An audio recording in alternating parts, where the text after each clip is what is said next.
The alien ships appeared without warning in Earth's orbit one quiet Tuesday morning. Admiral Jum Kim was preparing his morning briefing when the alerts flooded in. Within hours, the United Earth Defense Council had assembled, with President Hana Park taking command of the crisis center. "They're not responding to any transmission," reported Communications Director Da Song, his face pale with worry. "We've tried all frequencies, all languages, even mathematical sequences." President Park studied the massive vessels on the screen. "Keep trying. We need to establish." The first explosion lit up the horizon. Seoul vanished in blinding light. Then Tokyo, New York, London. The orbital bombardment lasted 37 minutes, targeting every major population center across the globe. 3 billion dead, countless more injured, civilization in ruins. Yet in the smoldering aftermath, as dust clouds darkened the skies, the aliens didn't land troops as expected. The bombardment simply ceased, as if they considered the job done. In an underground bunker beneath the Korean mountains, Admiral Kim looked at the gathered survivors, military officers, scientists, political leaders, their faces illuminated by emergency lighting. "They think we're finished," he said, his voice steady despite the tears streaking his dust-covered face. "They're wrong." Admiral Kim walked to the center table where a map of their remaining assets glowed dimly. His uniform was torn and dirty. He had been in Seoul when the bombs fell. Only luck had saved him. A last-minute call had pulled him into a deep underground communication hub. "Report," he said. Colonel Young stood up. "Sir, we've lost contact with most military bases. The ones that remain report heavy damage. Our satellites are gone. Air Force is mostly destroyed on the ground." "And our submarines?" Kim asked. "Still operational, hidden in the deep ocean trenches as planned for such events." President Park wiped soot from her face. "How many people survived?" Dr. Moon, the chief scientist, looked up from his tablet. "Early estimates suggest perhaps 4 billion survivors worldwide. Many in rural areas were spared direct hits." "The aliens used energy weapons," said Major Han, pointing to footage captured before the cameras went dead. "They targeted population centers but avoided nuclear plants and certain natural resources." "They want our planet," Park said, "not just to kill us." Admiral Kim nodded. "They think they've beaten us into submission. That we'll surrender what's left." The bunker shook as aftershocks from the bombings rumbled through the mountains. Dust fell from the ceiling. The lights flickered. "What do we do now?" asked someone in the back. Kim turned to the room's corner where a young woman sat quietly. "Lieutenant Yun, you're our best xenolinguist. Any progress understanding their communications?" She stood up. "Yes, sir. I've analyzed the signals they broadcast before the attack. They call themselves the Valkyrie. They've done this before to other worlds." "Other worlds?" Park asked. "Yes, Madam President. Their message contained references to dozens of conquered species. This is how they operate. They bomb, then they wait for surrender." Kim's fists clenched. "And if the planet doesn't surrender?" "I don't know, sir. There was nothing in their message about that. I think no one has ever not surrendered before." A grim silence fell over the room. Dr. Moon raised his hand. "I've been studying readings from the alien ships. Their technology is advanced, but I noticed something interesting about their weapon systems." "Go on," Kim said. "They use highly focused energy weapons, very efficient for orbital bombardment. But such systems have inherent weaknesses against certain countermeasures we might develop." For the first time, a flicker of hope appeared in President Park's eyes. "Are you saying we can fight back?" "Not immediately, not directly. But yes, I believe we can develop defenses and eventually, weapons that could hurt them." Kim walked to the wall where a tattered Korean flag hung. "We need time. We need to reorganize. Most importantly, we need the aliens to think we're beaten while we prepare." "A ruse," said Colonel Young. "Make them think we're struggling just to survive." Exactly, Kim answered. Meanwhile, we establish contact with other survivors around the world. We share information. We prepare. President Park stood up. Though her suit was torn and dirty, she carried herself with dignity. I hereby authorize Operation Phoenix. Admiral Kim will coordinate our military response. Dr. Moon will lead scientific efforts. We will rebuild. We will recover. And then, we will respond. Kim looked at the determined faces around him. Many had lost everything. Families, homes, friends. Yet here they stood, ready to fight. The Valkyrie made a critical mistake, he said quietly. They'd assumed we would break. They don't understand humans. They don't understand that we've faced disasters before. Plagues, wars, natural catastrophes. Each time, we've rebuilt. He pointed to the screens showing the devastation above. They should have finished the job, because now, they've given us something more dangerous than any weapon. What's that? Asked Lieutenant Hyun. Admiral Kim's eyes hardened. Nothing left to lose, and everything to avenge. 6 months after the bombardment, Dr. Su Min hunched over the dissected components of alien technology in her makeshift lab. The former quantum physicist now led Earth's reverse engineering efforts from an abandoned mine complex. The aliens, the Valkyrie, as they call themselves, rely heavily on quantum-entangled networks, she explained to Admiral Kim and General Jiwoo. Their systems are more advanced but surprisingly vulnerable to targeted disruption. Across what remained of Earth, humanity refused to die. Underground cities formed. Farms were established in radiation-free zones. Military bases operated from mountain hideouts and deep-sea facilities. When a Valkyrie scout ship crashed in the Siberian wilderness, a team led by Captain Park secured it before the aliens could retrieve their technology. Their armor is designed to stop energy weapons, Captain Park reported, displaying the captured equipment. But simple projectile weapons, bullets, they have no defense against them. They expected us to be primitive, but not this primitive. Admiral Kim smiled for the first time in months. Then let's show them what primitives can do. Dr. Su Min wiped sweat from her forehead as she carefully removed another component from the alien device. The mine complex was hot and humid, but it was one of the few places deep enough to hide from Valkyrie scanners. Her team of 20 scientists worked day and night in shifts, sleeping on cots in the corner of the vast underground chamber. "I need more light here," she called, and her assistant hand quickly adjusted the lamp. The component glowed with a faint blue light, even disconnected from power. Dr. Min placed it under a microscope and gasped. "What is it?" asked Han, leaning forward. "Their circuitry. It's not electronic as we understand it. It's biological. Living tissue conducting energy and information." Admiral Kim entered the lab with General Jiwoo following closely behind. Both men looked tired. The daily reports of surviving human settlements being discovered by Valkyrie patrols were taking their toll. "Dr. Min, please tell me you have good news," Kim said. Dr. Min stood up and gestured to her findings. "I do. The Valkyrie systems are far more vulnerable than we thought. Their technology is based on living components that communicate like a nervous system. Disrupt one part, and the entire system feels the pain." General Jiwoo frowned. "But how does this help us fight back? We need weapons, not biology lessons." Dr. Min smiled. "Sometimes understanding your enemy is the best weapon." She led them to a larger workbench where a partially assembled device sat. "This is a prototype disruptor. It sends signals that confuse their networks, like giving their technology a migraine." "Will it work?" asked Admiral Kim. "On a small scale, yes. We tested it on the components we've salvaged. But to affect their ships in orbit, we need something bigger." Their conversation was interrupted by the sound of boots running down the corridor.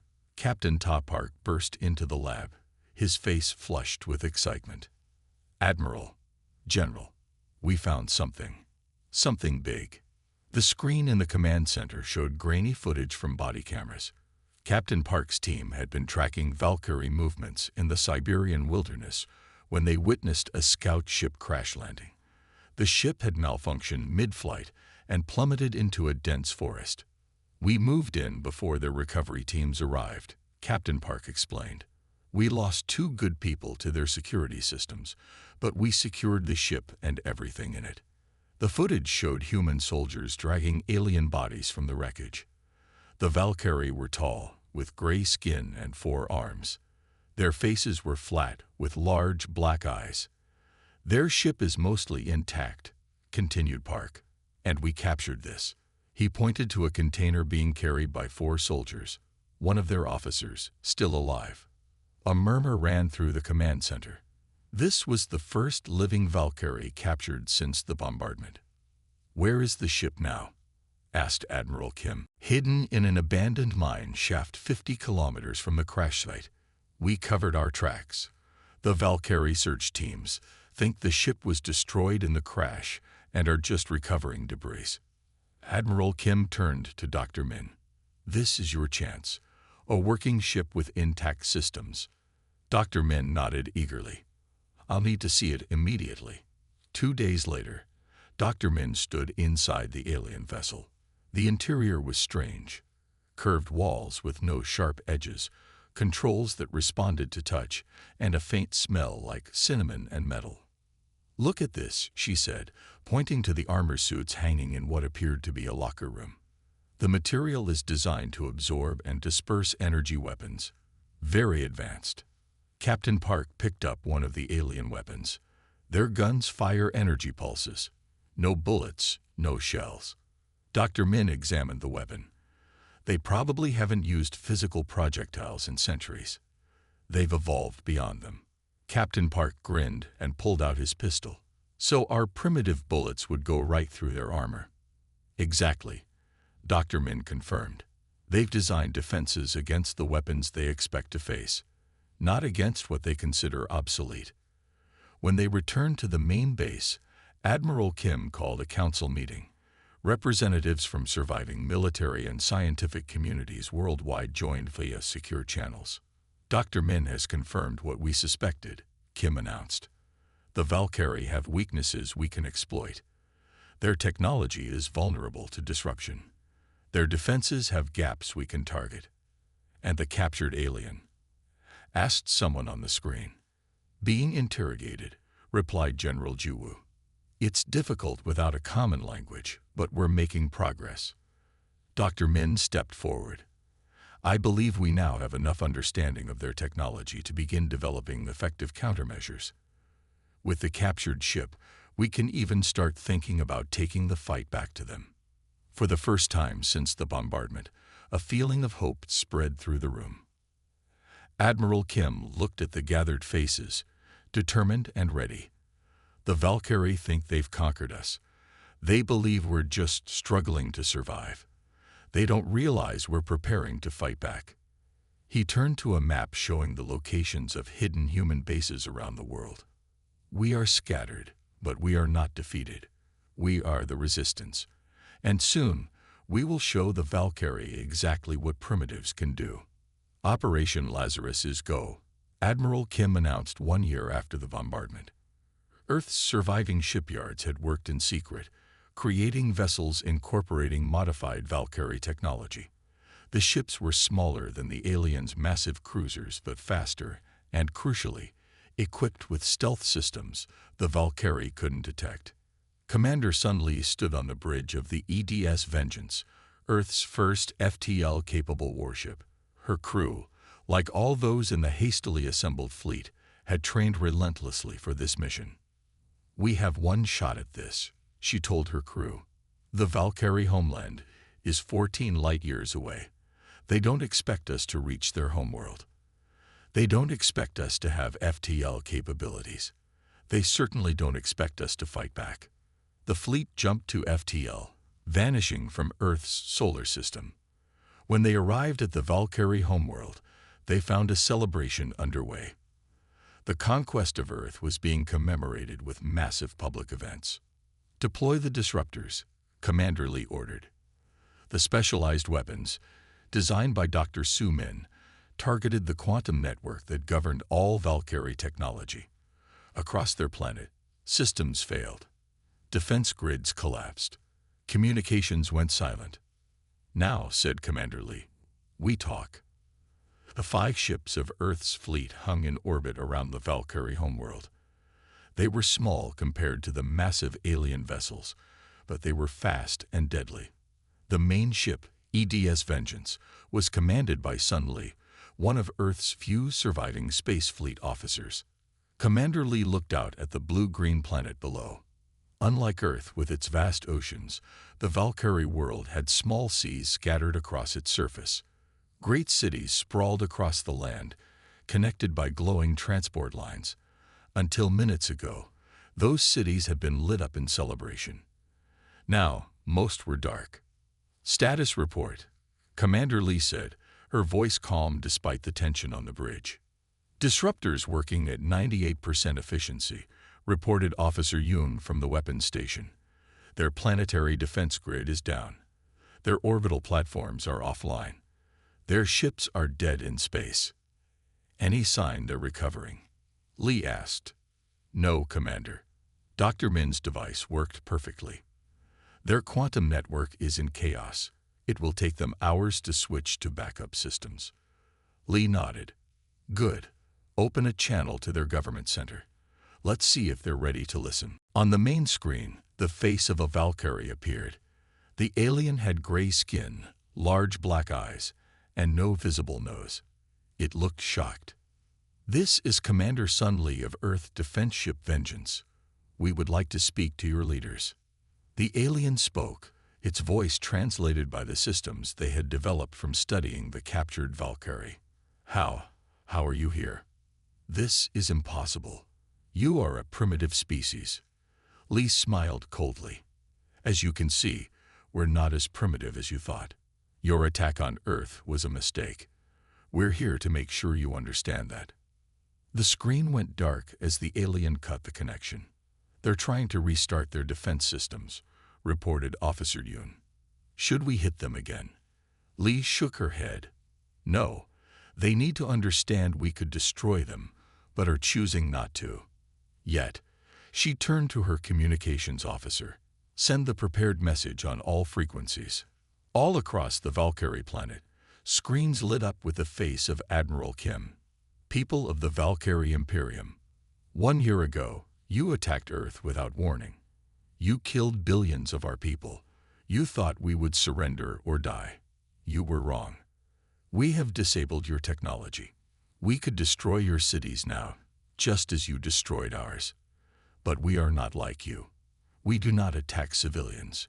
We seek justice, not vengeance. Your leaders have 1 hour to contact us and agree to our terms. If they refuse, we will target your military bases and government centers only. The choice is yours." On the bridge of the Vengeance, Commander Lee watched as her crew worked. Many had lost family in the bombardment. All had trained day and night for this mission. Now they waited to see if it would end in peace or more war. Officer Yoon looked up from his console. "Commander, we're detecting small ships launching from the planet. They're using backup systems not connected to the main network." "Defensive positions," Lee ordered, "but do not fire unless fired upon." The tension on the bridge grew as the alien ships approached. Then Officer Yoon called out again. "Commander, they're broadcasting a signal. It's a white flag." Lee raised an eyebrow. "They know our symbols." "They must have studied us before the attack," said the science officer. "They know what it means." "Put their leader on screen," Lee ordered. The main screen showed a Valkyrie wearing elaborate clothing that marked it as a high-ranking official. "I am Supreme Commander Traz of the Valkyrie Imperium. We wish to discuss terms." Lee nodded. "Good. First, you will return to Earth with us to meet with our leaders. Second, you will provide all information on other species you have attacked. Third, you will begin immediate reparations for the damage you caused." The Valkyrie leader seemed stunned. You demand our surrender. After one attack." Lee leaned forward. "We don't want your surrender. We want your respect, and your guarantee that no Valkyrie ship will ever threaten Earth again. And if we refuse, Lee's voice was cold, then we will show you what humans are truly capable of when pushed too far. You bombed our cities, killed our families, and left us for dead. Yet here we are, orbiting your homeworld while your technology lies disabled. Think carefully about your next move. The Valkyrie leader was silent for a long moment. Then it bowed its head slightly. We will come to Earth. We will discuss terms. After the transmission ended, Lee's second-in-command approached her. Do you think they'll keep their word? He asked quietly. Lee looked out at the darkened Valkyrie world. They have no choice. They just realize something terrifying. What's that? That they attacked the wrong species. They thought we would break. Instead, we've shown them what humans do when cornered. She turned to her crew. Prepare for the return journey. Operation Lazarus was just the beginning. As the Earth fleet prepared to jump back to FTL, the Valkyrie world slowly began to recover from the disruption. But nothing would ever be the same for them. The species they had dismissed as primitive had just changed the balance of power in the galaxy. The Valkyrie Supreme Command was forced to meet with human representatives aboard the neutral territory of a trading vessel belonging to the Nuri, a peaceful spacefaring species that had made contact after noticing the conflict. You were supposed to surrender, snarled the Valkyrie High Commander Thex, his scaled skin flushing with anger. All species surrender after orbital bombardment. We're not all species, replied President Hana Park, who had survived the initial attack and now led Earth's reconstruction government. You killed our people, destroyed our cities, and expected us to bow down. Humans don't work that way. The galactic community had taken notice. The Valkyrie, it turned out, had subjugated numerous species through similar tactics. Now several of these races, the insectoid Modu, the aquatic Bin, and the crystalline Hyun, reached out to Earth with offers of alliance. Admiral Kim met with military leaders from these species aboard the EDS Vengeance. The Valkyrie have dominated this sector for centuries, explained General Rin of the Modu forces. No one has ever struck back at their homeworld. You've given us all hope. Together, they planned the final phase of humanity's response. The Nuri trading vessel was large, with smooth walls and soft lighting. The meeting room was circular, with a round table in the center. The Nuri themselves stayed outside, giving the humans and Valkyrie privacy for their talks. President Park sat straight-backed in her chair. Though her hair had gone gray in the years since the bombings, her eyes were clear and determined. Admiral Kim stood behind her, along with Dr. Su Min and Commander Sun Lee. Across the table, High Commander Thex of the Valkyrie glared at them. His 4 guards stood nearby, nervous without their energy weapons, which the Nuri had banned from the meeting. This is not how things are done, Thex said. His translator device gave his words a metallic edge. We bomb. You surrender. That is the way. Not our way, President Park replied calmly. On Earth, we have a saying, what doesn't kill us makes us stronger. You should have studied us better before attacking. Thex slammed his 4-fingered hand on the table. Your planet is in ruins. You have lost billions. How can you still fight? Dr. Su Min stepped forward. That's what you don't understand about humans. We adapt. We survive. We've faced disasters throughout our history. We rebuild. And we remember, added Admiral Kim. We remember who hurt us. The Valkyrie leader seemed genuinely confused. Other species value survival above all. They surrender to live. We value freedom more than life, President Park said. That's what makes us different. Thex leaned back, studying them with his large black eyes. What do you want? Revenge. To destroy our homeworld, as we destroyed your cities. No, Park said. We want justice. We want reparations. And we want you to release all the worlds you've conquered. The Valkyrie commander laughed, a harsh sound like rocks scraping together. Never. The Valkyrie Imperium has ruled this sector for 1,000 years. You are one primitive species with a handful of stolen ships. President Park smiled for the first time. Are we? Admiral Kim, please show our friend what's happened while we've been talking. Admiral Kim activated a holographic display above the table. It showed dozens of ships gathering near the edge of the Valkyrie home system. Ships of many designs, from many worlds. What is this? Demanded Thex. Your former victims, Park explained. Once they heard Earth had struck back at the Valkyrie homeworld, they found their courage. The Modu, the Bin, the Hyun, all the species you've conquered are rising up. Impossible. Thex stood up, his skin changing from gray to pale white in shock. They are weak, submissive. They were afraid. Admiral Kim corrected. Not anymore. After the meeting, Admiral Kim boarded the EDS Vengeance, which had been stationed nearby. Commander Lee greeted him on the bridge. How did it go, sir? As expected. The Valkyrie don't understand defeat. They've never experienced it before. Lee nodded. The alien ships are arriving as scheduled. 27 vessels so far from 5 different species. Good. Have their leaders gathered? Yes, sir. They're waiting in the conference room. Admiral Kim walked into a room filled with beings unlike any he had seen before. The Modu were insect-like, with compound eyes and clicking mandibles. The Bin had blue skin and gills. The crystalline Hyun glowed softly in different colors. General Rin of the Modu stepped forward, her antennae twitching with excitement. Admiral Kim, we cannot thank you enough. For a century, my people have lived under Valkyrie rule. We never dreamed of freedom until you showed it was possible. Admiral Kim shook his head. We only showed that the Valkyrie can be hurt. You found your own courage. Grand Admiral Plo of the Bin made a bubbling sound that his translator rendered as laughter. True courage comes from having no choice. When your world lies in ruins, what is left to fear? The leaders gathered around a tactical display showing the Valkyrie defensive systems. The Valkyrie homeworld was protected by orbital platforms, defense fleets, and energy shields. But thanks to the data gathered during Operation Lazarus, they knew the weaknesses. Their quantum network is their strength and their weakness. Dr. Su Min explained. They've relied on it for so long they have few backup systems. If we can disrupt it again, their defenses will fall. But they will be expecting that strategy now, said Crystal Lord Tin of the Hyun. They will have safeguards.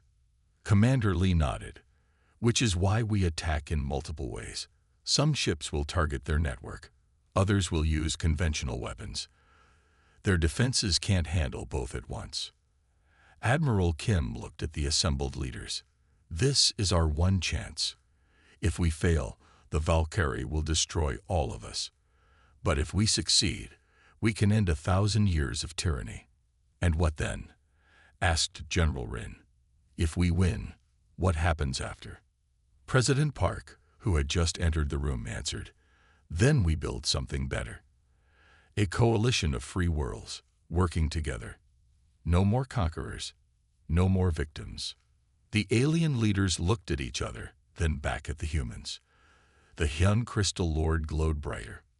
For centuries, the Valkyrie have told us that we were weak, that we needed their rule. But you humans, with your primitive technology and your bombed world, have shown greater strength than all of us. Admiral Kim shook his head. Not greater strength, just different. We are all strong in our own ways. Together, we can be stronger than any of us alone. The fleet gathered at the edge of the Proxima Centauri system.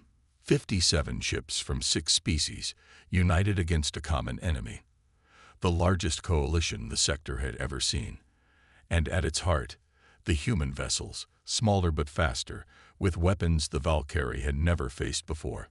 On the bridge of the EDS Vengeance, Commander Lee looked at the tactical display. The Valkyrie fleet is moving to intercept. They've gathered every ship they have. Admiral Kim nodded. As expected, they can't ignore this challenge. He turned to communications. Signal all ships.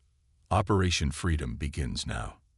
As the fleet moved forward, a message was broadcast to all ships. President Park's voice, calm and determined. Today we fight not just for Earth, but for all who have suffered under tyranny.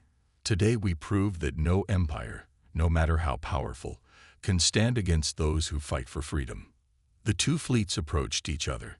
The Valkyrie ships were larger, more numerous. But the coalition had something the Valkyrie did not understand: hope. The first shots were fired. The battle for the future of the galaxy had begun.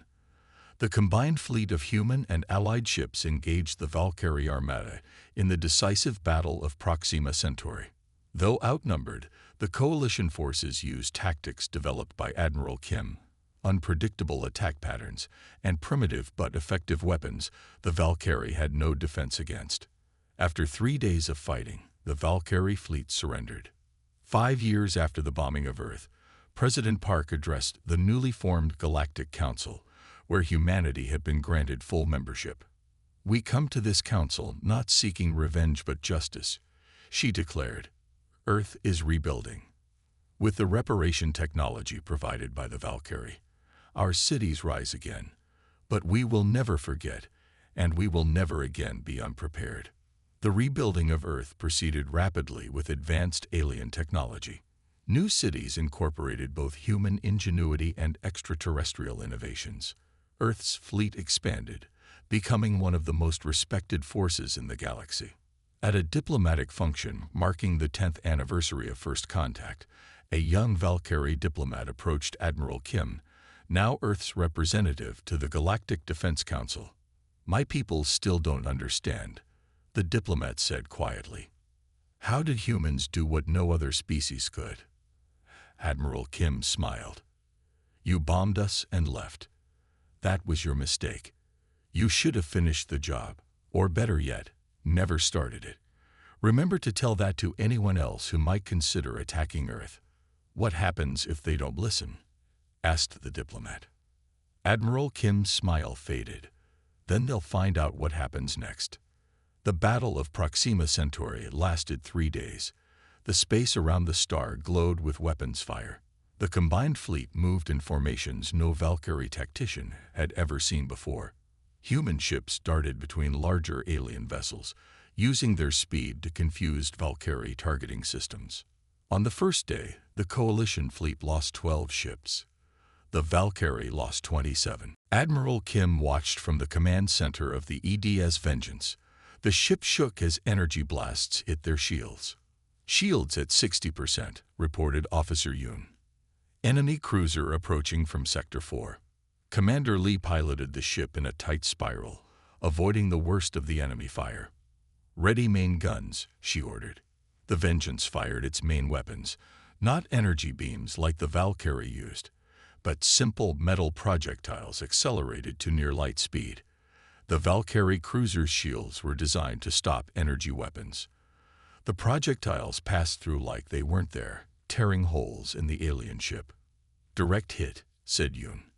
"Enemy vessel disabled." Similar scenes played out across the battlefield.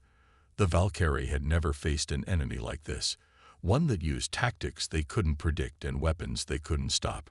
By the second day, the coalition had pushed the Valkyrie fleet back toward their homeworld. The insectoid Modu ships swarmed their larger enemies. The crystalline Hyun vessels absorbed energy weapons and fired them back doubled in power.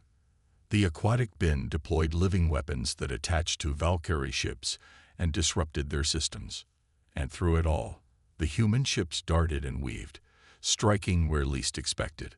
On the third day, the Valkyrie Supreme Command sent a message. They would discuss terms of surrender. 5 years later, President Hannah Park stood before the newly formed Galactic Council.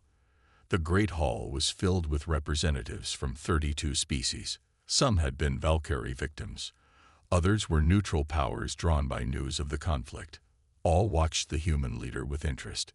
President Park wore a simple white suit, her gray hair pulled back neatly. At 72 years old, she had seen Earth nearly destroyed and then reborn. "Members of the Council," she began. 5 years ago, humanity faced extinction. Today, we stand among you as equals. This is not just a human victory, but a victory for all who believe in freedom." She gestured to the view screen showing Earth from space. The planet looked different now. The cities glowed with new energy. Orbital platforms circled above. Ships came and went from spaceports on every continent. With technology provided as reparations by the Valkyrie, Earth has rebuilt faster than anyone thought possible. Our cities combine human designs with alien innovations. Our fleet guards not just Earth, but all worlds in our coalition. The Valkyrie representative sat silently in the back row, watching. Their empire had been reduced to their home system. Their conquered worlds were free. Their fleet was dismantled. "We do not seek revenge," Park continued. "We seek justice. We seek peace. But we will never again be unprepared. The Earth Defense Fleet now includes ships from all our allied worlds. Together, we stand ready to defend any world that asks for our help." The Council voted unanimously to accept Earth as a full member. 10 years after the first Valkyrie ships appeared in Earth's skies, a celebration was held in New Seoul, one of the rebuilt cities. The buildings here were a strange mix of human and alien architecture. Towers of glass and steel stood next to structures that seemed to grow from the ground like living things. Admiral Kim, now 70 years old, stood on a balcony overlooking the city. He wore his dress uniform with its many medals. Though retired from active duty, he now served as Earth's representative to the Galactic Defense Council. A young Valkyrie approached him. Unlike the warriors who had first attacked Earth, this one wore simple civilian clothes. The Valkyrie were rare visitors to Earth, usually coming only on official business. "Admiral Kim, I am Zev, third assistant to the Valkyrie diplomatic mission. May I speak with you?" Kim nodded. "Of course. My people still don't understand," the diplomat said quietly. "How did humans do what no other species could? We had superior technology, superior numbers, superior everything." Admiral Kim looked out over the city, remembering how it had looked after the bombings. Nothing but ruins and ashes. "You had superior technology, yes, but you didn't understand who you were fighting." He turned to face the young Valkyrie. "Throughout our history, humans have faced disasters, wars, plagues, natural catastrophes. Each time, we rebuild, we adapt, we survive. But other species also want to survive," said Zev. Kim smiled. "Yes, but we're stubborn in a way you couldn't imagine. You bombed us and left. That was your mistake. You should have finished the job, or better yet, never started it." His voice hardened. "Remember to tell that to anyone else who might consider attacking Earth." The Valkyrie looked nervous. "What happens if they don't listen?" Admiral Kim's smile faded. He thought of the ships now guarding Earth, of the weapons developed since the war, of the alliances formed with dozens of worlds. Then they'll find out what happens next. In the sky above New Seoul, ships from a dozen worlds moved in peaceful patterns. Earth had found its place in the galaxy. Not as conquerors, not as victims, but as defenders of freedom. The bombs that were meant to end humanity had instead propelled them to the stars. The end.